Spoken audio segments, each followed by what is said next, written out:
কবিতা কবিতা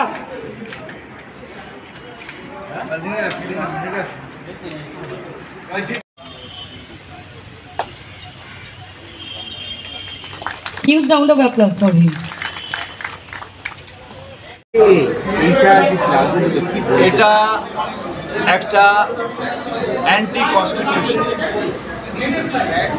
তার কারণ ভারতবর্ষের একটা প্রথা ছিল, যারা বাইরের নাগরিক আসবেন তাদের ডিএম ভেরিফিকেশন করে তারপর তারা নাগরিকত্ব পাবেন। বেশিরভাগই দেখা যেত যে বিবাহ সূত্রে যারা আসতেন সেটা যে কোনো ধর্মেরই আসতে পারে, এবং মুসলিম ধর্মেরও অনেকে আছেন যারা বাংলাদেশের থেকে এখানে বিয়ে করে বিবাহ সূত্রে আসেন। তাদের কি হবে?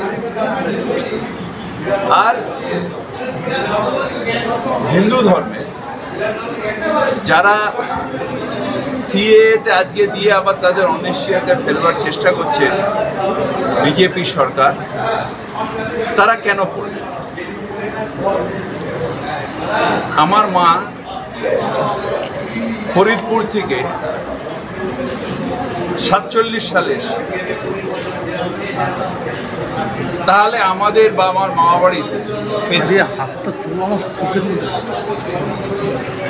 আমাদের বহু এরকম জানাশোনা আছে যারা ওই সময় থেকে নিয়ে আজ পর্যন্ত সিএতে পড়বে না, তার কারণ তারা ভারতের নাগরিক।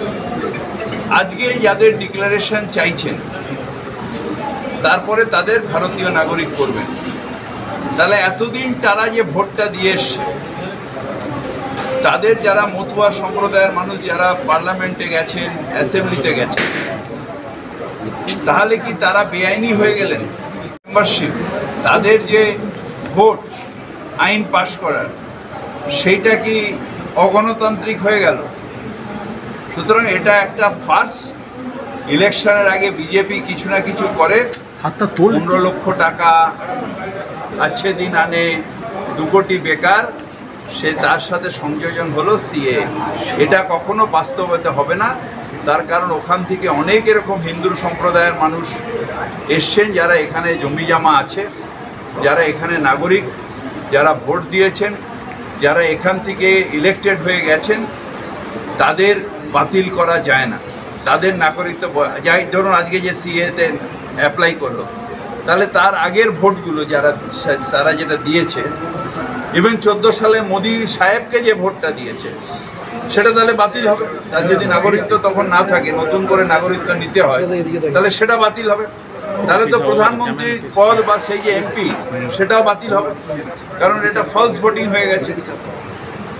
সেইগুলো হচ্ছে ইলেকশনের আগে কিছু কিছু মতুয়া ভাইকে, কালকে যারা নেচেছেন বিজেপি অফিসে, তারা কিসের জন্য নাচছেন নিজেরাই জানেন না। তারা নাচছেন নিজেদের সম্প্রদায়কে বিপদে ফেলার নাচ।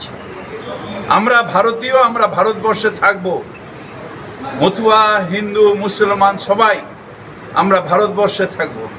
একটা সময় পুরো ভারতবর্ষটা এক ছিল, তাই সেখানে বাংলাদেশ থেকে নিয়ে সব আমাদের এক সময় ছিল। তারও আগে আফগানিস্তানও ভারতবর্ষের অঙ্গ ছিল, সেখান দিয়ে কে আসবে?